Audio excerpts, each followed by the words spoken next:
Hello. Hi, how are you Hi. doing? I'm doing good. How are you doing? Not bad. Not bad. Work is picking up.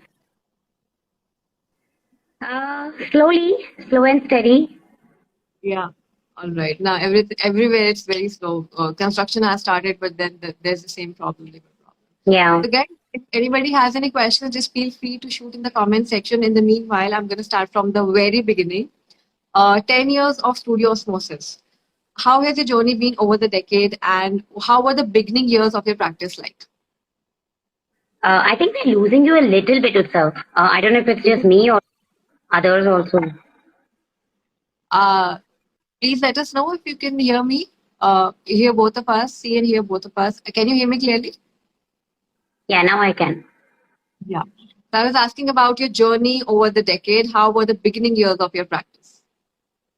Wow. It's so actually 2020, that is this year, actually has been 10 years for us for Studio Osmosis. And for those who don't know, it's a practice that Sameer and I started together 10 years ago. But we had sort of conceptualized, the firm, the name, all of that while we were in the US about 5 years before that. So it's been a long time that we were sort of thinking that we need to do this on our own. We worked abroad for about 6 years, 5 years. We did our masters there. So I think all that experience and the fact that we wanted to come back home and start our own practice. I think all of that combined, when we came back, we decided that, let's go all out and sort of start Studio Osmosis. We did work here for a little while post that, and we soon enough, started the journey, and it's been amazing, so to say. I mean, we've done in all these 10 years, we've done all kinds of projects, whether it's hospitality, commercial, residential, office, healthcare. In fact, healthcare was something that I had studied abroad for my master's as a specialty. And when we got the first healthcare project here about maybe 7, 8 years ago, we were really excited that, you're getting to apply whatever you've studied. And, the healthcare that was happening here was kind of very different. So I think that journey has been beautiful in the entire 10 years, and we're still a small studio practice. We take all scales of work, whether it is big, small. So the scale really doesn't matter to us. It's got to be an interesting project, an interesting client that can keep challenging us. Yeah. So since you have a versatile practice and you're talking about scale of the project, when you're handling different scales at one time, does it kind of, how do you manage all that together? You know, I think as architects and interior designers now, we've realized that scale is really just uh, one thing, like design and what the project is, and then sort of going back from a large to a small one actually puts you in perspective. Every time you change, the genre or the scale, you actually get back into perspective. I mean, even literally jumping from an architecture project to a small interior project, you're completely switching your entire scale and proportion. But, imagine when you're doing that little sketch on that A4 size piece of paper, whether it is the elevation of a building or it is a small detail that you're talking about. It all comes down to sort of that particular detail, the entire holistic aspect, what the client really wants from this. So, I don't think the aspects change, whether it is a small scale project or a big scale project. You're always going to look at the bigger picture. You're always going to look at the user. You're always going to ask the questions, what, why, who, and then sort of continue that process in the entire project. So I think once you sort of get your system and your process, then the scale can keep transcending, the genre can keep transcending. In fact, it keeps bringing interesting challenges, because it might get boring sometimes to keep doing, even for the team. Like even for our team, sometimes we ask, oh, you've been working on a restaurant for a long time. So are you interested in working on a, residential maybe, club it with one residence or club it with something that's a long-term project versus a very quick, short, high-pressure project. So I think that keeps you going. Right. Right. So tell me about your design style. How do you blend different spaces together and how do you connect the inside out? So, I like this whole question about design style, or whenever somebody asks you what's the design style or what's your design style. And I think over the years, we've evolved a lot. And, we look back at our work 10 years ago, we look at our work that we've been doing recently. And what you realize is that, the same thing, the process kept, remaining the same, but you kept evolving yourself. You kept understanding materials better. You keep understanding details better. You keep integrating the whole project much better, as the years go by, as your experience increases. So, when it comes to inside out, I think the whole advantage of being an architect here really helps.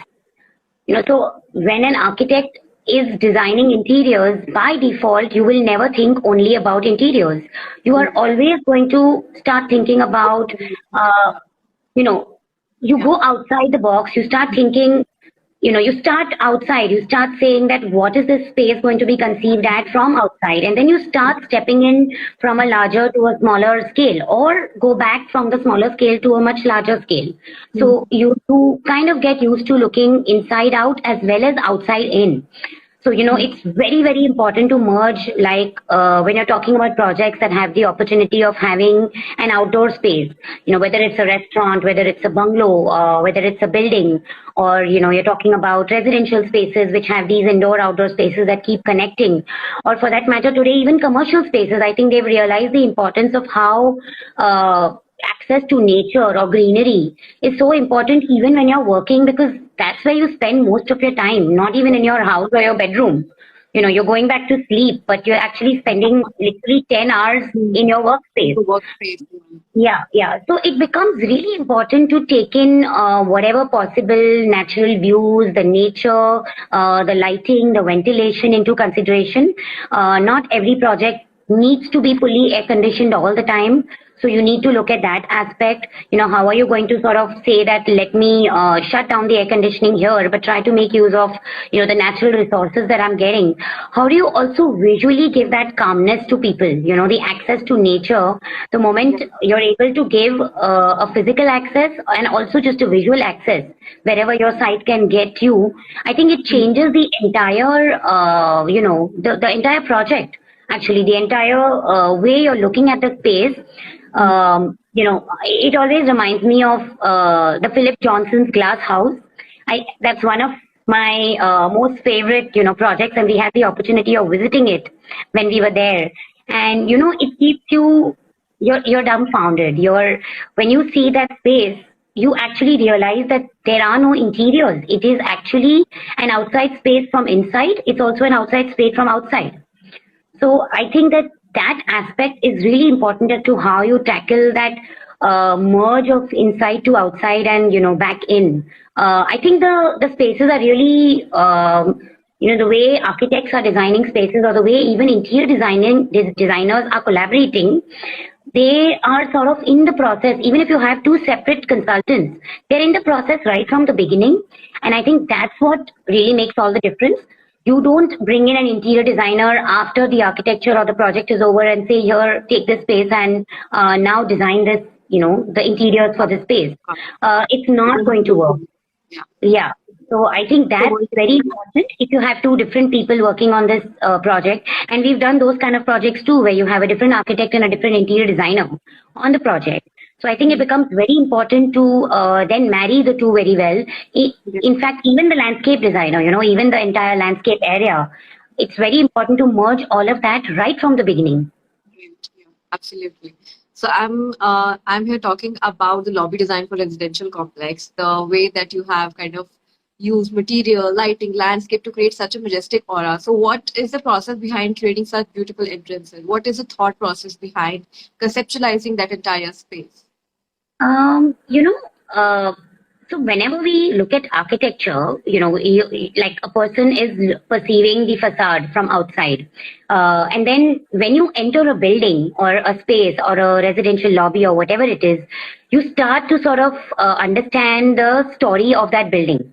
So the first space that you're really entering into any space, whether it's a small restaurant, a mall, residential or a commercial complex, the storytelling starts right at the entrance. So what do you really want the person, the user to perceive starts at the entrance. Whether you want this person to, you want to give him this entire boom, everything's happening right at the entrance and it's like this really bold statement that I want to make. That's your entrance. As opposed to maybe you have this really beautiful storytelling way of a suspense that you're trying to create. Where, you're not giving them everything at the first visual. You're actually giving them a process of discovering the space slowly. And that's another beautiful way of doing, entrances or the entire storytelling aspect. So for us, I feel that that whole entrance or lobbies or anything that you're sort of, entering the architecture is really your first step of storytelling. And you have to understand from the client that what's his vision about the storytelling. Does he want to sort of make this statement? Is he trying to be, firm, bold, subtle? Is he trying to sort of create an experience that is, more moody and sort of more soft lit? So I think those, once you get that understanding, and then you are able to design that space much better. Right.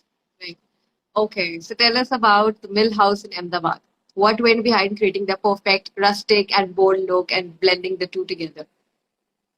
Okay, so Mill House is basically a restaurant that we did, in Ahmedabad, and it's actually in a mall there. So it was, so the whole driving factor for most of our projects really comes again, like, you are story listening, you're then storyboarding, and then you're storytelling. So for us, for this project, it was very important to sort of have a lot of meetings with the client who's basically, it was a chef-driven restaurant. So his entire passion into the restaurant could be seen, where it was all about the fresh ingredients. The first outlet of that, the restaurant, Mill House, was going to start in Ahmedabad. Ahmedabad has a very strong a culture, a tradition, architecture style that you're talking about. And he was also trying to touch the entire modern cuisine, but with this very fresh ingredient palette. So we actually took the entire brand story and then we turned it into our design and our storytelling story, so it actually gets combined. And so if you see the entire, the materials, the palettes, the language is all about, purity of the materials, keeping them simple, keeping very simple forms that are sort of taken in from the Ahmedabad architecture. So you're talking about the arches, the brick arches. If you look at the Louis Khan work there, or anything that's the inspiration is really from the architecture, but in a very modern way, where the focus then comes down on the food and also the whole introduction of green or the plants, because it brings you back to your aroma of the food, or the freshness of everything that they're trying to serve. And also what we did is, we took art in a very contemporary form. So we took Bandhani, we worked with artists who actually converted, they took Gujarati fabrics, the Gujarat Bandhani fabric or the artwork, and then converted them into contemporary forms of art. So it was very interesting to sort of, work through the entire process of this project. I want to know more. Please share some experiences about this project. Okay. Anything that you would like to share? Ahmedabad being Ahmedabad, they don't, there's no alcohol in the stores. I mean, in the the restaurants, and but the experience that Mill House wanted to give, or we wanted to give the people who came there, the idea was also to bring in the younger crowd. You could go there with your college friends, your dates, and stuff like that. So we actually created this entire concept of a bar. Even though they were not serving alcohol, we actually said that why not do this bar concept here? It could be your mocktail bar, it could be your juice bar, but the whole experience of coming there in an evening for a mocktail drink or a date still works, So you're actually giving them the entire vibe without saying, oh, you're coming here for an alcohol, but you're actually coming there for the experience and the food together. Another interesting thing that we did is we actually took Mill House, we converted it into, the Hindi script when it came to Pune, when it came to the second outlet in Pune, we actually did mailer, house in, and we printed them on the tiles at the outdoor entrance. And we took their Windmill X logo, and we also got that sort of screen printed on some of the tiles. So this X was something that sort of continued in the outlet, in one way or the other.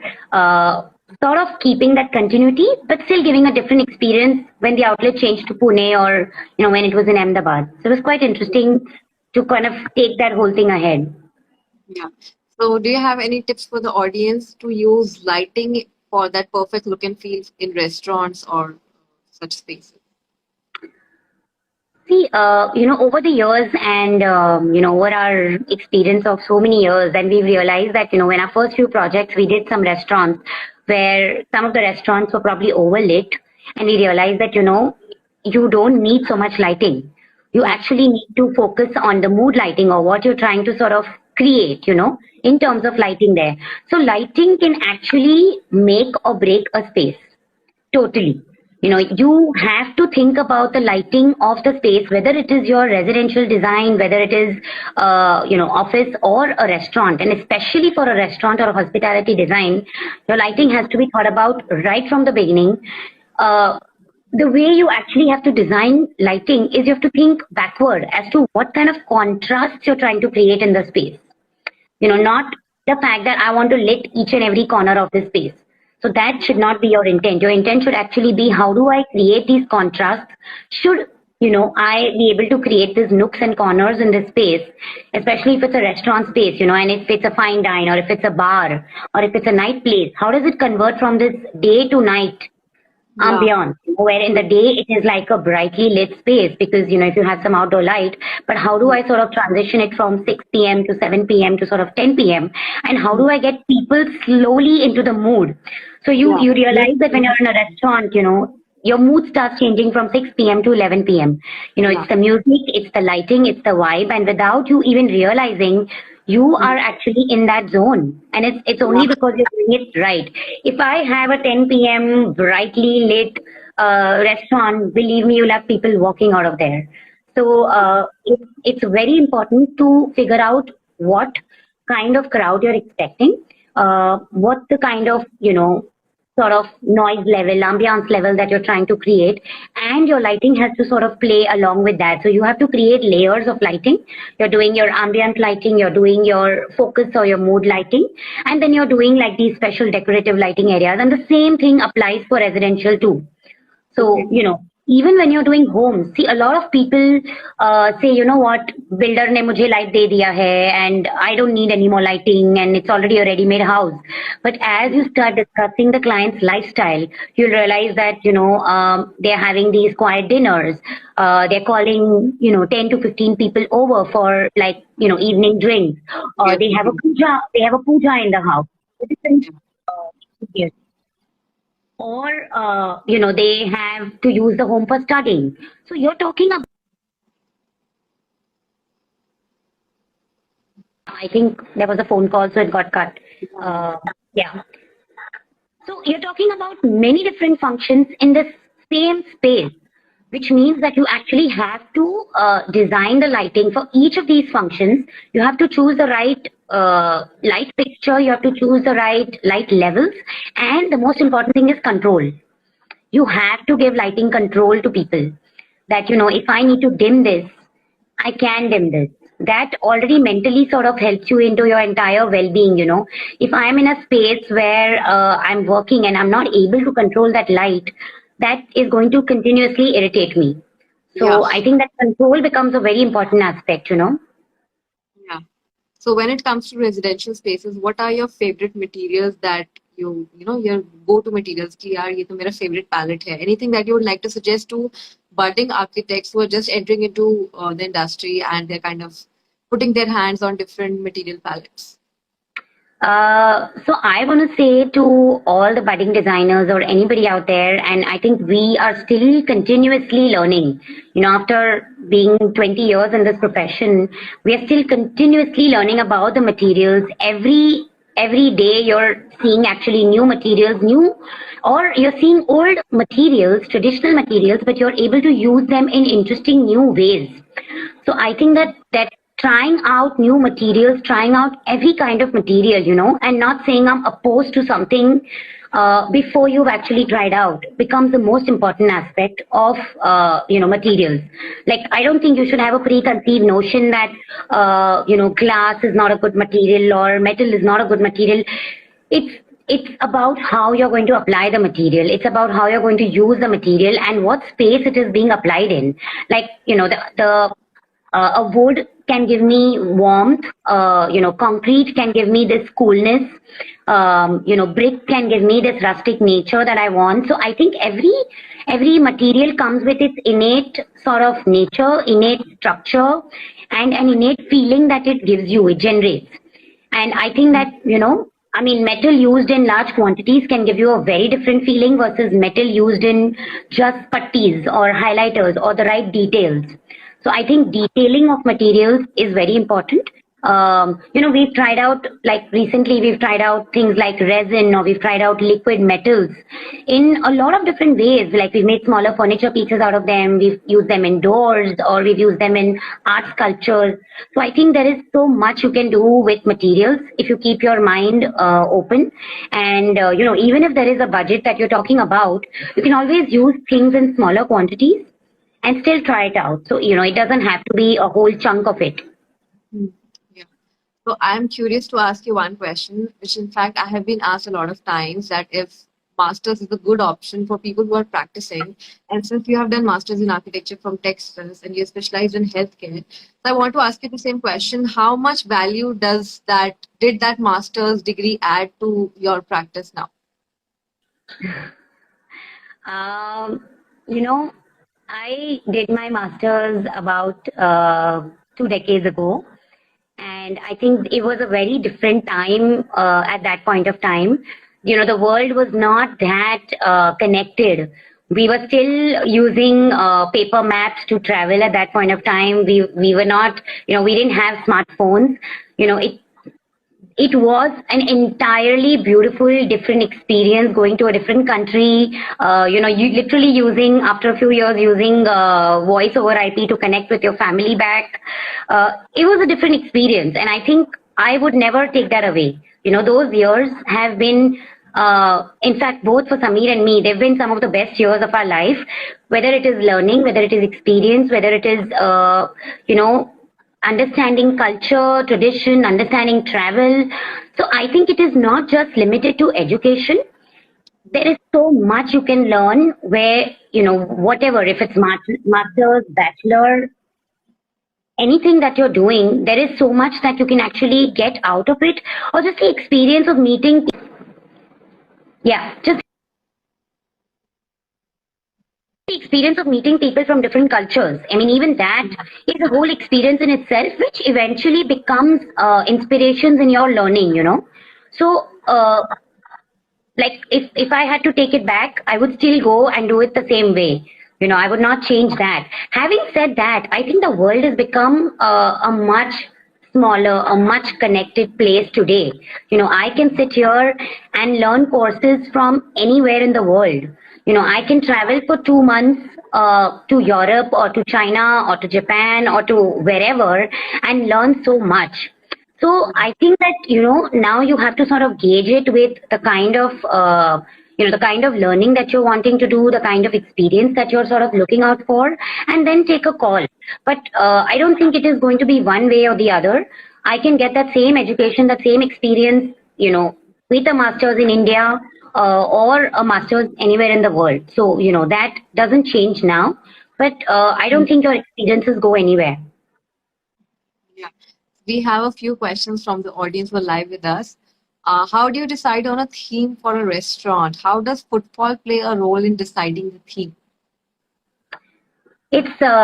So it's very important, actually, a very interesting question, because whenever you're designing a restaurant, so again, you come back to the whole story listening aspect.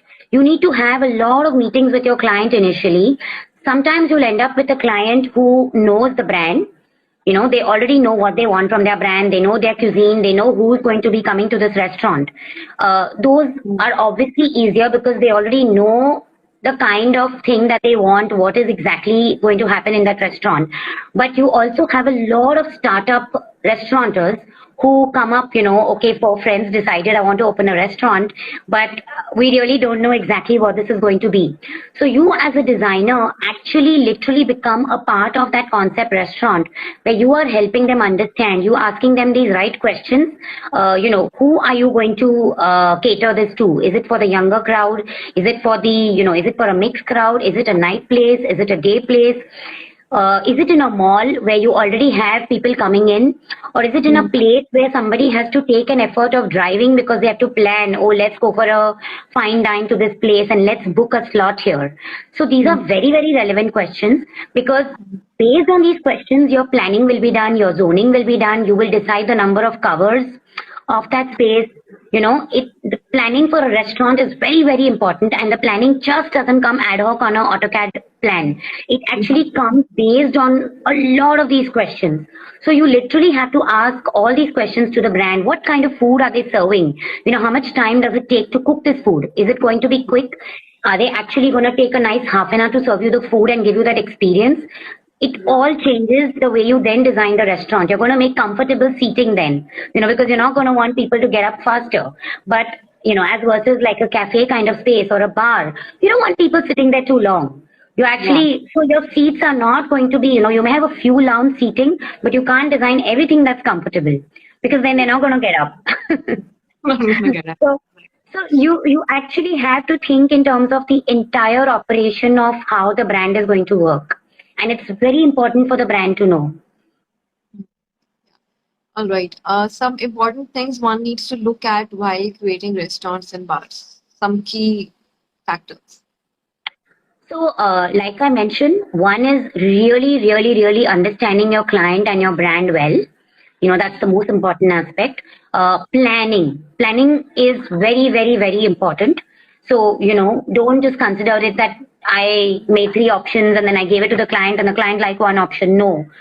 Your plan itself is really your design concept. It's going to actually tell you the entire visualization. It's going to tell you how you're going to create interest in the entire storytelling. Why does a person want to come back here? It's very important. Today I go and sit in one spot, but the next time I go there, I'm going to want to say, oh, how about me wanting to take a place in that other corner? Because it's different, because it's got a different ambiance, So that is a very important aspect. Third is what kind of food, cuisine that you're talking about. Services are a very important aspect of a restaurant. How you're planning your circulation, your air conditioning, your lighting, your acoustics, your music. Like the noise levels are very, very important. Again, the noise levels can make or break a space. If I don't do the right acoustics, if I don't do the right lighting, people are not going to want to come back. They're going to not remember this place. In fact, for today's places, you almost have to also create a good photo opportunity, because people love taking pictures as memories. So people are actually creating selfie walls or selfie corners, or, some interesting factors that people sort of come back to. Or if I see a picture of a restaurant on social media, somebody should ask, where is this place? What's so unique about this? So you have to have this interest factor, but you parallelly also have to have the longevity. It can't die in 6 months. Your concept can't be like a thematic space where I'll like it for 6 months, but then I'm not going to want to go back after 6 months. So it has to have that feeling of wanting to go back. It has to have that comfort. Yeah. All right. What all acoustic characteristics we need to design in a restaurant, and in what ways? Because noise level is high. So what materials do you suggest for that? So a lot of materials you get now for actual acoustical treatment. What we also do is, if it is like a fine dine place, then we also recommend fabric paneling, which can be maintained. Or you get cleanable acoustic materials, which are actually wipeable. So you get these kind of acoustic material that can be actually cleaned, wiped off, because a lot of restaurants don't want maintenance. So you get those, or you get these, grooved panels that can be put into the ceiling. Like Anutone and many other brands have panels that can actually act as acoustic material. So creating the right layers and the right height and the levels also help you in the acoustics. So, maybe I want the entire ceiling, but if I just create acoustic, sort of lowering panels, which will also help me in my entire acoustics of the space. So you have to also consider whether they are going to play live music. Are they going to only play like soft music? So if you are actually going to play proper live music, you want to actually get a right acoustic consultant for that space. You don't want to say that I'm just going to use these 3-4 elements and then do the acoustics. It's very important to do it right, because you're going to have speakers, amplifiers, projectors, a lot of screens, and all of these are going to parallelly run in the restaurants. So it's very important to then bring the right acoustic consultant here. All right. Thank you so much, Shilpa, for such an amazing conversation. I mean, I learned so much myself about this. Thank you so much, and thank you everybody for joining us here. It was a lovely and fun-filled conversation today. Thank you, Shilpa. Thank you, Utsav. It was a pleasure being here, and I'm hoping that people gathered something, and some of the students who were also participating in the competition were here too. So all the best to them. Yeah, guys. I mean, I don't have anything to say. I love this conversation. I think we should plan another conversation separately apart from the competition, talking specifically about restaurant spaces. Thank you so much. Bye. Thank you. Bye. Bye.